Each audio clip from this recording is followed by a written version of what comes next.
Bueno, en el día de hoy vamos a estar mirando el tema número 35 y el título de este tema es ¿Pueden hablarnos nuestros muertos? ¿Qué ustedes creen? Bueno, vamos a ver qué nos dice nuestro amigo Ramón Romero, quien está en la línea en este momento. Quiero explicar que ese hijo anteriormente tuvo el padre, ahora viene el hijo, y quien ha estado con nosotros, quien está con nosotros por primera vez en esta programación, y le damos la bienvenida. Hermano Ramón, bienvenido, el tiempo es suyo con nosotros. Muchas gracias. Ay, Muchas gracias, Ramón. Que el Señor le bendiga a todos. En el tema correspondiente al día de hoy, hablaremos acerca de la muerte y la resurrección. Un conocido teólogo llamado Oscar Cullmann, en el prólogo de su libro La inmortalidad del alma, dijo que el testimonio del Nuevo Testamento comenta la idea ampliamente aceptada de que la inmortalidad del alma es una de las mayores incomprensiones del cristianismo y que los pensamientos de los filósofos griegos no pueden armonizarse con la palabra de Dios. La Biblia no define al hombre como un ser divisible. Al contrario, lo hace como un ser integral. Lógicamente, el hombre presenta un cuerpo y presenta sentimientos y pensamientos, pero esas son dimensiones inseparables. La ausencia de una palabra específica para el cuerpo en hebreo condujo muchos eruditos a concluir que en la mentalidad del judío el cuerpo es el propio hombre y que carne y alma son palabras sinónimas. Y los hebreos nunca consideran el alma separada del cuerpo. Y esta es la idea que abarca todo el Antiguo y el Nuevo Testamento. Cuando el cuerpo perece, también perecen los sentimientos y los pensamientos. Y en definitiva perece todo el ser. Nuestra única esperanza de vida posterior a la muerte está en la resurrección. Para entender lo que sucede con el hombre en ocasión de la muerte, debemos retomar lo que ocurrió con el hombre en la creación. Yéndonos al mismo principio, en Génesis 2:7 encontramos, por así decirlo, la fórmula humana. Dice la palabra en Génesis 2:7, entonces Jehová Dios formó al hombre del polvo de la tierra y sopló en su nariz el aliento de vida y fue el hombre un ser viviente.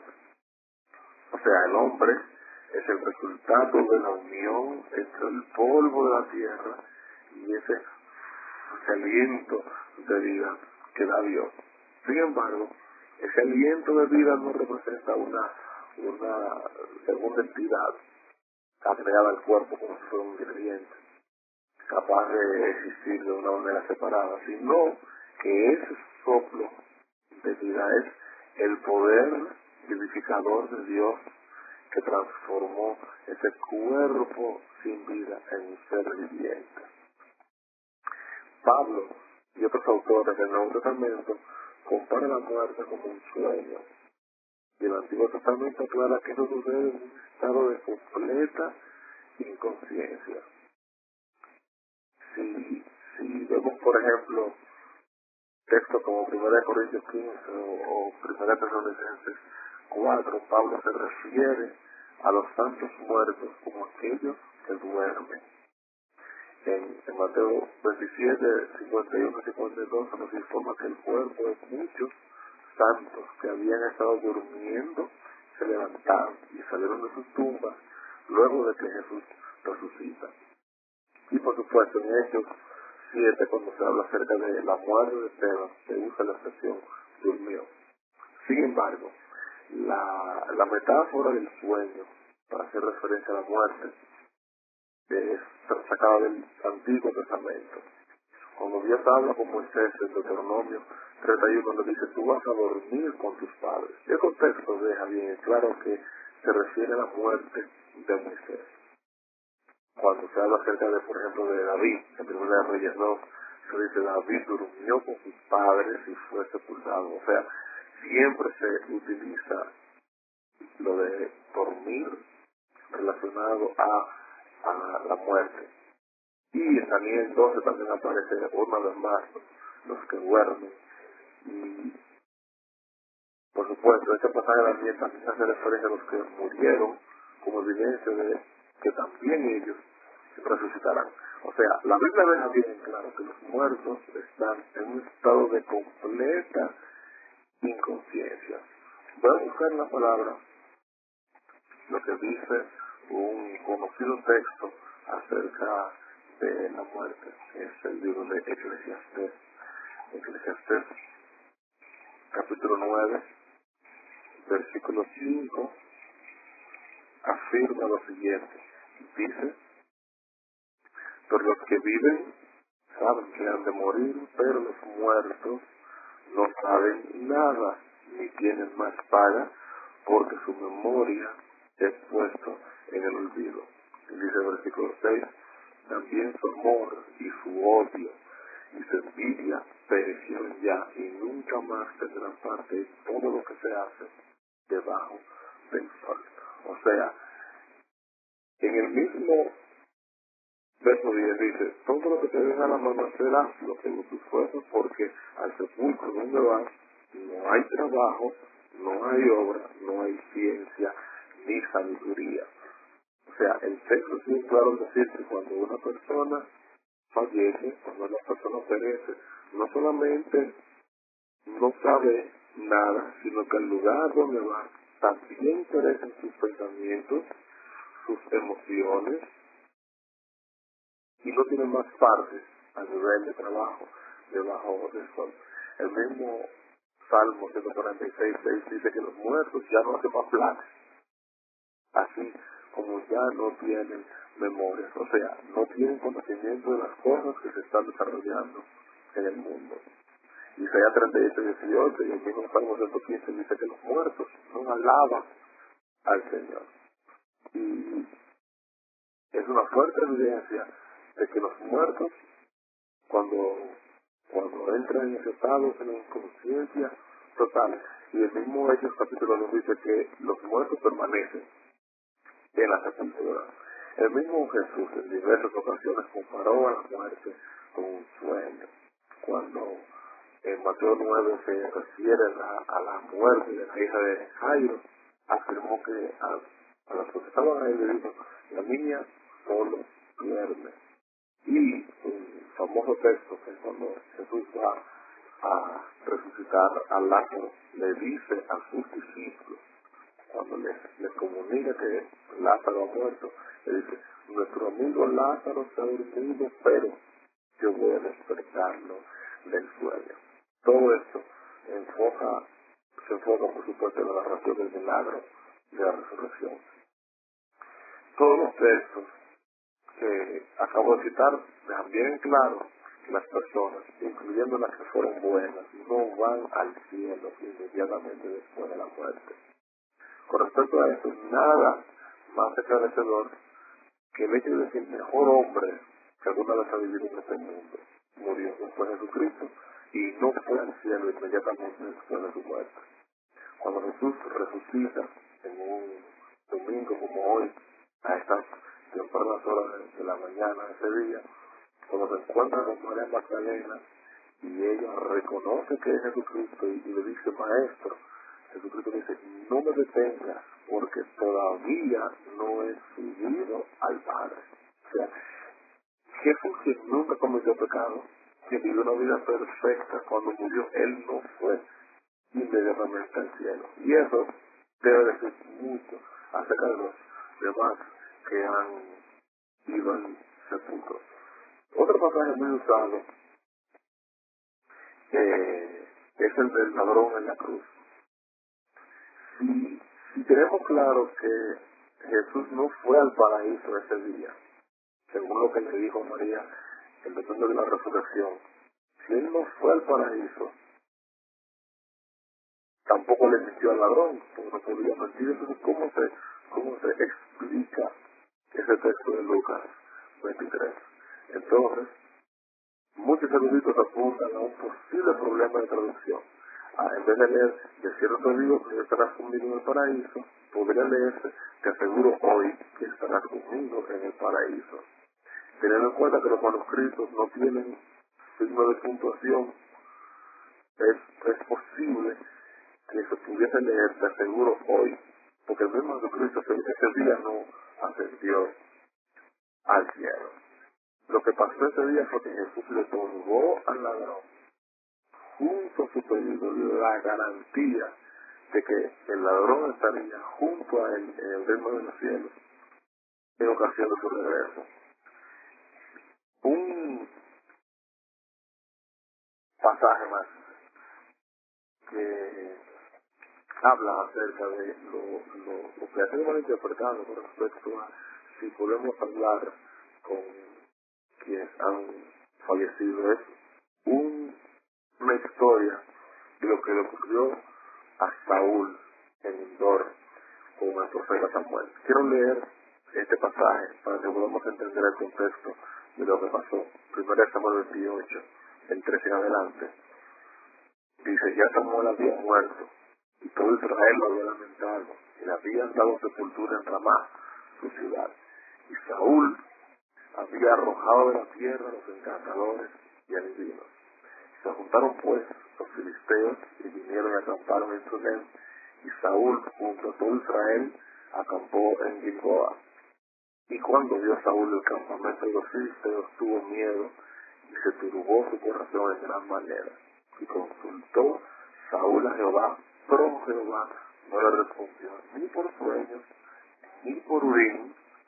Urim y Tumim eran unas piedras, según parece, unas piedras que se usaban para saber la voluntad de Dios, en donde el Urim, como se conoce históricamente, una gran luz iluminaba la piedra del Urim, que significa en nuestra idioma luces, y el Tumim, que esta piedra lo que caía era una sombra para decir que no.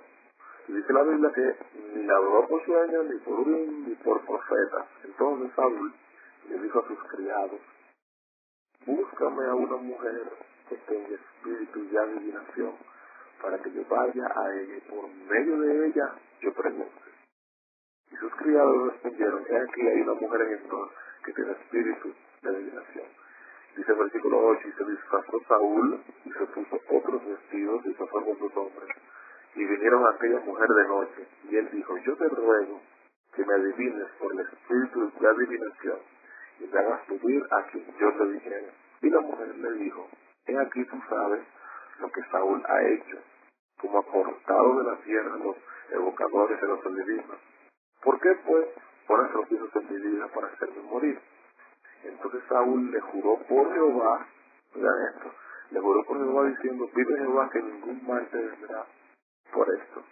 La mujer entonces dijo, ¿a quién haré de venir? Y él respondió, hazlo de venir a Samuel, quien ya estaba muerto. Y viendo la mujer a Samuel, clamó en alta voz y habló a aquella mujer a Saúl, diciendo, ¿por qué me has engañado? Pues tú eres Saúl. Y el rey le dijo, no temas, ¿qué has visto? Y la mujer respondió a Saúl, he visto esta palabrita. Vamos a subrayar, lo voy a explicar más adelante, que la mujer le responde a Saúl, he visto dioses que suben de la tierra. Y él le dijo, ¿cuál es su forma? Y ella respondió, un hombre anciano viene cubierto de un manto. Saúl entonces entendió que era Samuel, y teniendo el rostro a tierra, hizo gran reverencia. Y Samuel dijo a Saúl, ¿por qué me has inquietado hacerme venir? Y Saúl respondió, estoy muy angustiado, pues los filisteos pelean contra mí, y Dios se ha apartado de mí, y no me responde más ni por profeta ni por sueños, y por eso te he llamado, para que me declares lo que tengo que hacer. Entonces Samuel dijo, ¿y para qué me preguntas a mí? Si Jehová se apartó de ti y es tu enemigo, Jehová te ha hecho como dijo por medio de mí, pues Jehová ha quitado el reino de tu mano y le ha dado a tu compañero David. Como tú no obedeciste a la voz de Jehová y cumpliste las órdenes de ir contra Malé, por eso Jehová te ha hecho esto hoy. Y Jehová entregará a Israel también contigo en manos de los filisteos. Y mañana, dice, estaréis conmigo, tú y tus hijos, y Jehová entregará también al ejército de Israel en manos de los filisteos. Quiero pasar esto que acabo de leer de 1 Samuel 28 por el filtro de los textos que hemos mencionado al principio, recordando que, recuerden, vamos a recordar que, como dice Eclesiastes 9, los que viven saben que hacen morir, pero los muertos no saben nada. Los muertos no saben qué ocurre con el mundo que dejaron atrás. Dice que su memoria es puesta en olvido. Y merece también sus emociones porque merece su amor, su odio, su envidia. Y no tiene más parte de lo que se hace debajo del sol. Ahora bien,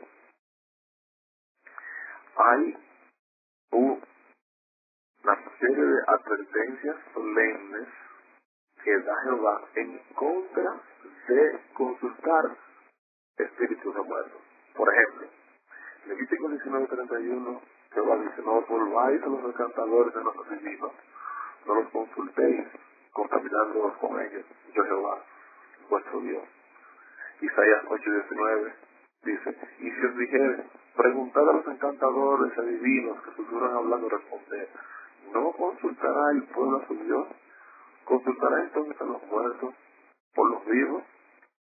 Y volver a Levítico 26 y 27. Y la persona que atendiere encantadores o adivinos para prostituirse tras ellos, yo pondré mi rostro contra tal persona y la cortaré de entre su pueblo. Y el hombre o mujer que evocan espíritus de muertos, pues entrega la adivinación, ha de morir y serán apedreados. O sea, Jehová fue muy categórico al decir que el pueblo no podía consultar con encantadores, con adivinos, con personas que evocan espíritus de muertos. De hecho, esa fue la razón principal por la cual Saúl murió, porque prevaricó, dice el 1 Corintios 10, contra la palabra de Jehová y no la guardó y consultó con una divina. La razón de la pena de muerte era infligida por consultar a los espíritus, que son malos espíritus o ángeles caídos personificando a los muertos, ya que los muertos no tienen forma de cómo venir o cómo comunicarse con los que están vivos. Tal práctica eventualmente llevaría al pueblo a adorar al diablo en vez de adorar a Dios. Ahora, dije anteriormente que pusiéramos atención a la palabra dioses. Cuando dice vi dioses subir de la tierra. El asunto con esta palabrita es que la palabra que se usa en el original, que fue escrita en la Biblia, en ese Antiguo Testamento en hebreo, es de primera de Samuel 28:13. La palabra que se usa para los dioses es Elohim, que es la misma palabra que se utiliza de Dios. Entonces, ¿cuál es el problema? Que Elohim no solamente se utiliza para el Dios verdadero, sino que Elohim también se utiliza para los falsos dioses. Por ejemplo, si leo Génesis 35:2 en el original, entonces Jacob dijo a su familia, a todos que estaban con él, quitad los dioses ajenos que hay entre vosotros y limpiad. La palabra dioses que aparece ahí en el original es Elohim. En Éxodo 12:12, cuando Dios dice: yo pasaré aquella noche por la tierra de Egipto y heriré a los primogénitos de la tierra de Egipto, hombres y bestias, y ejecutaré mis juicios en todos los dioses de Egipto. La palabra dioses que aparece ahí es Elohim, mencionando falsos dioses. Éxodo 20:3, cuando aparece el mandamiento: no tendrás dioses ajenos delante de mí. La palabra dioses que aparece ahí es Elohim, mencionándolo en el contexto de un falso Dios. O sea, lo que la pitonisa Dios te dice, veo a los dioses, no está hablando específicamente del espíritu de Samuel, sino que la pitonisa Dios fue un falso Dios, o un espíritu malo personificando a Samuel. Ahora, hay un detalle que produce hasta gracia, y es que supuestamente, como se ha enseñado, los espíritus de los muertos son almas desencarnadas, o sea, no tienen cuerpo físico, o sea, son un espíritu. Sin embargo, en 1 Samuel 28:14 dice: veo a un anciano envuelto en una túnica. O sea, ¿cómo puede aparecer ese anciano envuelto en una túnica si supuestamente los espíritus de los muertos son almas sin carne, son almas sin cuerpo? Entonces, Y lo más aún importante del texto, y es que Samuel, entre comillas Samuel, porque sabemos ya que fue un falso espíritu, le dice: mañana estaréis conmigo tú y tus hijos. O sea, quiere decir esto que los profetas de Dios y los reyes apóstoles, quienes desobedecían a Dios, compartían entonces la misma morada de los vivos después de la muerte. Esto va en contra de la misma creencia popular que dice que los vivos van al cielo y los malos van al cielo. Sin embargo, aquí aparece como que si Samuel, quien es un profeta de Dios, y Saúl, quien fue un profeta quien desobedeció al Señor, iban a ir al mismo sitio. Entonces, vamos a verlo a través de este contexto. Si Samuel, que fue un profeta de Jehová, un profeta de bueno, hubiese estado en el cielo, entonces el espíritu imitador de Samuel puede haber dicho: ¿por qué me hiciste bajar? Pero eso no fue lo que dijo. Dijo: ¿por qué me has inquietado haciéndome venir? Y después ella dice que vio a este espíritu que subía de la tierra. Reflexiones como estas nos dan a entender que esta sesión espiritual que ocurrió en el Thor no apoya en ninguna forma la noción de la existencia de alma desencarnada después de la muerte. Pero el espíritu de Samuel fue un demonio que personificó a Samuel, como sucede en todas las sesiones espiritistas de hoy en día. Según de Corintios 11, 13 y 14 dice: estos son falsos apóstoles, obreros fraudulentos, que se disfrazan como apóstoles de Cristo, y no es de extrañar porque el mismo Satanás, dice, se disfraza como un ángel de luz. Mateo 4 dice claramente en las escrituras que Satanás y sus ángeles tienen la habilidad de cambiar su apariencia con tal de comunicarse con los seres humanos.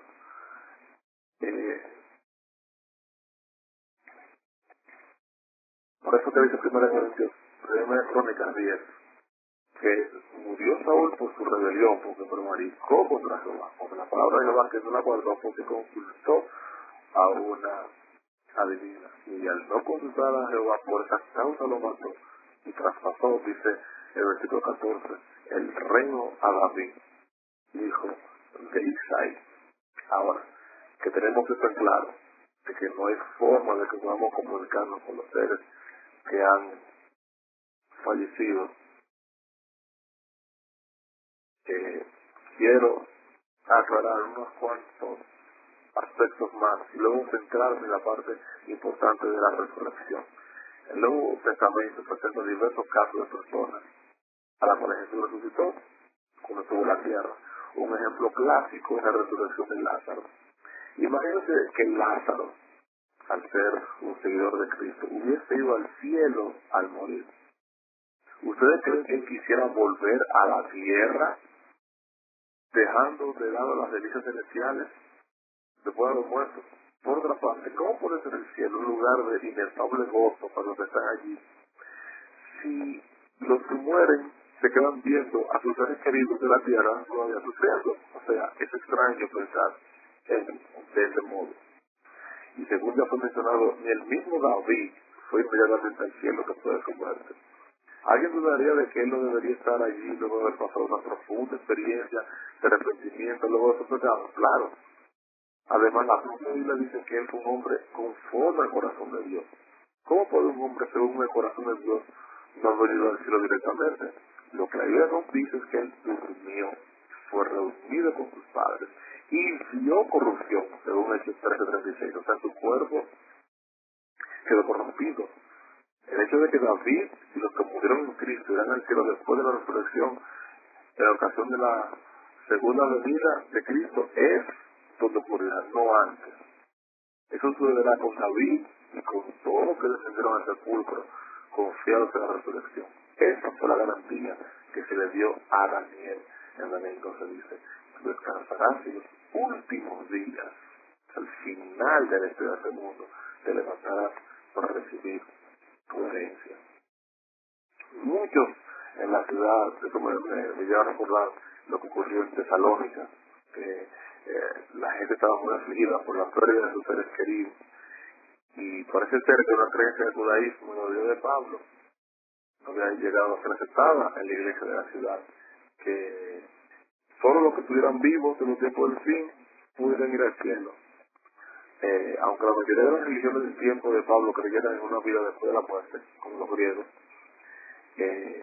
había personas que no alcanzaban a ver un equipo de esperanza más allá de la tumba. Y en respuesta a esto, Pablo escribe: no queremos que ignoren acerca de los que duermen, o sea, refiriéndose a los que están en la tumba, para que no se entristezcáis como los que no tienen esperanza.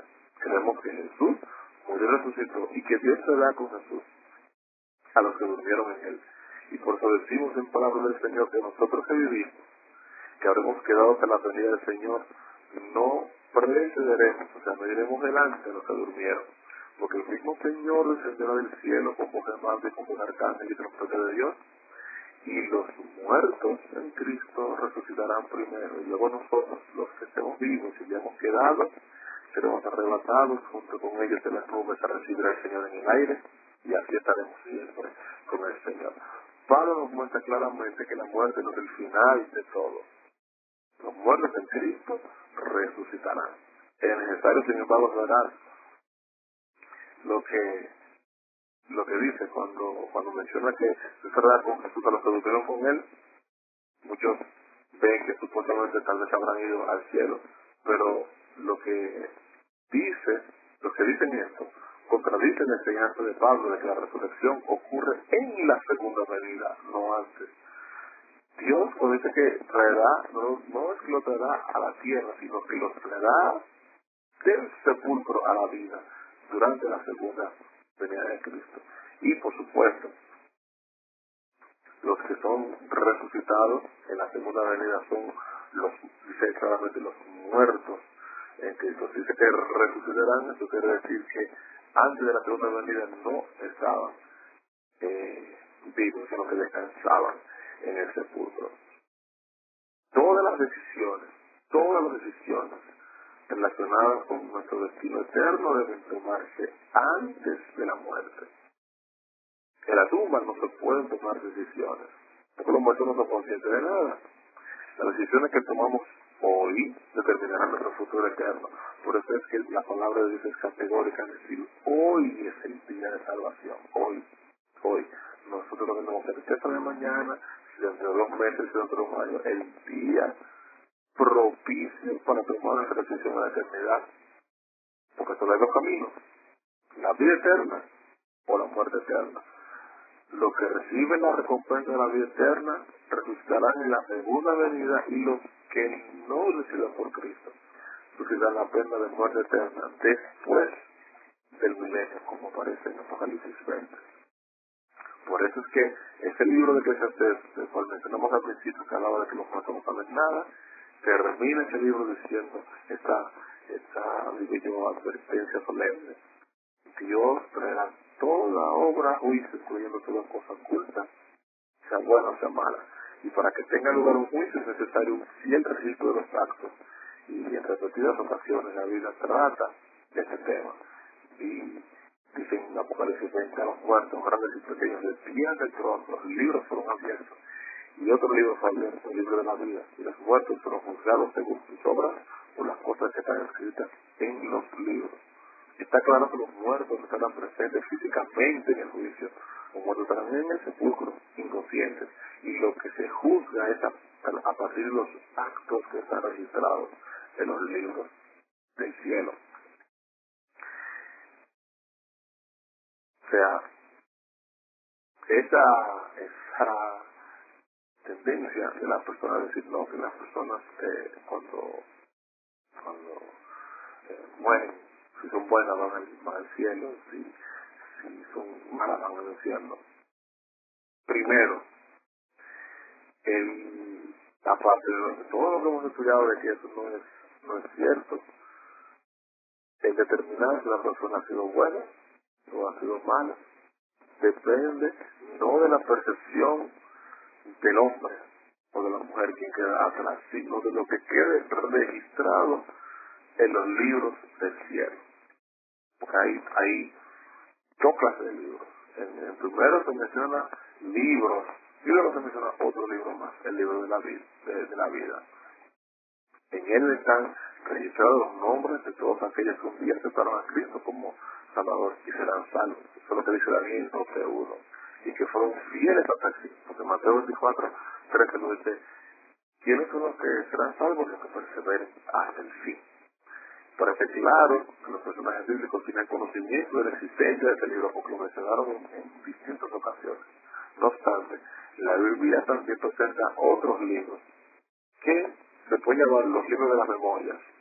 En Malaquías 3:16 encontramos la siguiente información. Dice, entonces los que veneran al Señor hablaron unos con otros. El Señor escuchó con atención y en su presencia fue escrito un libro de memoria en favor de los que adoran al Señor y meditan en su nombre.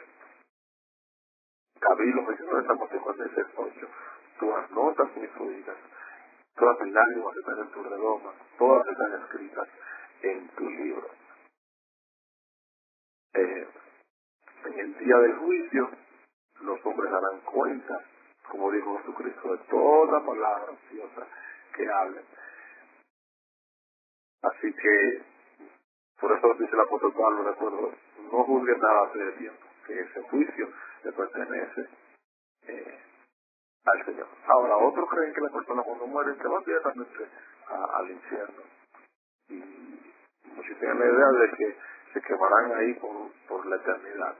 La Biblia niega el pensamiento de demostrar que, dice, Sodoma y Gomorra fueron puestas por ejemplo del fuego eterno, dice Judas 7. Sin embargo, las ciudades no se continúan quemando hasta ahora en la región del oriente. Uno de los pasajes bíblicos más usados es la parábola del rico y Lázaro. La alegoría de un personaje pobre llamado Lázaro que muere y va a ser de Abraham, y el rico cuando muere va al infierno. Lo primero que hay que considerar de este relato es que es una parábola, y como es una parábola no puede ser interpretado de forma literal. Jesucristo le relató la siguiente parábola. Y en segundo lugar, el pasaje se de un grupo de parábolas en los que el punto central a considerar no es la muerte, sino el modo por el cual Jesús esperaba que las personas encararan la vejez. Si esa parábola fuera real, fuera literal, entonces el cielo y el infierno están tan cerca que el rico puede ver a Abraham y hablar con Lázaro en el cielo. O sea, hay diversos elementos de la parábola que fueron extraídos de una mentalidad folclórica del judaísmo de la época, y Jesucristo lo usó para dar la reflexión de que las personas que quedan en vida no es que se comunican con los muertos, sino que tienen el testimonio de la palabra para tomar una decisión, si de vida o de muerte. Quiero ir terminando con una frase que aparece en el comentario bíblico adventista que dice: si la resurrección es un engaño, entonces los cristianos merecen que se los compadezca más que cualquier otra gente, porque la palabra es clara en decir que si no fuese por la resurrección de Cristo, nuestra religión, nuestra creencia, nuestra fe en él sería en vano. Si Jesús no hubiese vencido la muerte, nosotros no tendríamos ningún chance de vencerla. Si los discípulos no hubiesen continuado con ser lo que Jesucristo inició, el cristianismo hubiese muerto desde que empezó. Pero la esperanza de ver de nuevo el rostro de Cristo y de que Cristo, así como venció la muerte, como le dijo a María Marta, que cree en mí, aunque esté muerto, vivirá, es la razón de ser de la fe del cristiano. La verdad del cristianismo se fundamenta en eso, la resurrección de Cristo. Y si las personas eligen creer o no creer, si Jesús resucitó o no, lo que la Biblia dice, si es cierto o no, pero en última instancia, la única verdad absoluta que tenemos los cristianos es que si Cristo, como es la palabra, resucitó, nosotros también resucitaremos junto a Él. Cuando Juan estaba en la isla de Patmos y vio la visión de Cristo resucitado, él escuchó con atención cuando Cristo le dijo: no temas, yo soy el alfa y el omega, el primero y el último. Yo soy el que vivo. Estuve muerto, pero ahora vivo por los siglos de los siglos, y yo tengo las llaves de la muerte y del sepulcro. O sea, la victoria de Cristo sobre la muerte es la garantía de nuestra victoria. Y concluyo con esta maravillosa frase de 1 Corintios 15:55, cuando habla acerca de cómo los muertos en Cristo reciben un cuerpo de gloria. Al final se dirá esta gran proclama: muerte, ¿dónde está tu aguijón? Oh sepulcro, ¿dónde está tu victoria? O sea, Jesús venció la muerte. Si Jesús venció la muerte, nosotros también la venceremos por el poder de su nombre. Que el Señor nos bendiga a todos. Amén. Muchísimas gracias, hermano Ramón. Que Dios le siga bendiciendo. Queremos pedirle, por favor, que nos dirija en oración para concluir con esta sección. Por supuesto. Padre bueno y de misericordia, en esta ocasión nos elevamos y conectamos todo nuestro ser con el tuyo, para que tú nos hagas, Señor, terrenos fértiles, para que tu palabra pueda germinar a 30, 60, a 100 por uno, y que tu palabra, Señor, se haga carne, se haga vida en nosotros. Al haber analizado, Señor, este tópico doctrinal de tu palabra, que tu espíritu nos haya guiado a toda verdad, y que cada corazón que dudaba o desconocida, que haya sido, Señor, abierto a la luz gloriosa de tu palabra, y que haya podido entender, Señor, que tú has vencido los poderes de la muerte, y que si estamos unidos a Jesucristo, nosotros también venceremos. Señor, perdona si entre nosotros hay personas que por nuestro conocimiento, por ignorancia a tu palabra, han, Señor, consultado o han creído que pueden consultar a las almas que ya perecieron, pero, Señor, que sean regeneradas por el poder de tu Espíritu, que sean alimentadas de ahora en adelante, y que nuestra esperanza esté fija solamente en Cristo, quien ha vencido la muerte, sabiendo que así como Él resucitó, un día resucitaremos junto a Él para morar con Él en las naciones celestiales.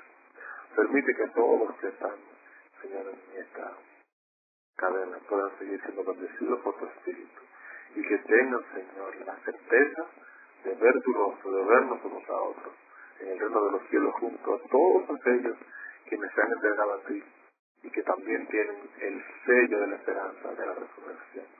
Encomendamos, Señor, nuestra vida en tus manos. Gracias, Señor, no solamente por tu sacrificio y tu muerte, sino por tu resurrección.